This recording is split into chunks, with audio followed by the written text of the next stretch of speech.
Good morning বন্ধুরা। আজকে প্রতিটা মানুষের খরচা কিন্তু প্রচুর বেড়ে গেছে। তো আজকে আগেকার দিনে যদি দুটো তিনটে অপশান থাকতো, এখন অপশান অনেক বেড়ে গেছে মানুষের খরচা করার।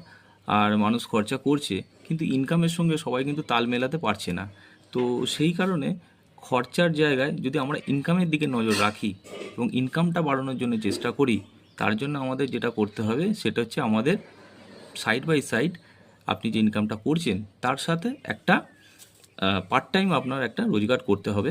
এবং পার্ট টাইম রোজগার মানে হচ্ছে বিজনেস করতে হবে, এবং বিজনেস করতে হবে। এবং বন্ধুরা, আপনাদের কাছে একটা ভালো অপশান আছে বিজনেসের ক্ষেত্রে, যেখানে আপনাদের একটা টাকাও রোজগার মানে ইনভেস্ট করতে হবে না, শুধু ইনকাম আর ইনকাম। তাহলে কেমন হয়? বিনা ইনভেস্টমেন্টে ইনকাম এবং লাইফ টাইম ইনকাম। এবং আপনি কাস্টমারকে একবার প্রোডাক্ট সেল করবেন এবং বহুবার করে আপনি ইনকাম করতে থাকবেন। যদি এই ব্যাপারে কিছু জানবার ইচ্ছে হয়, অবশ্যই আমাকে কল করবেন।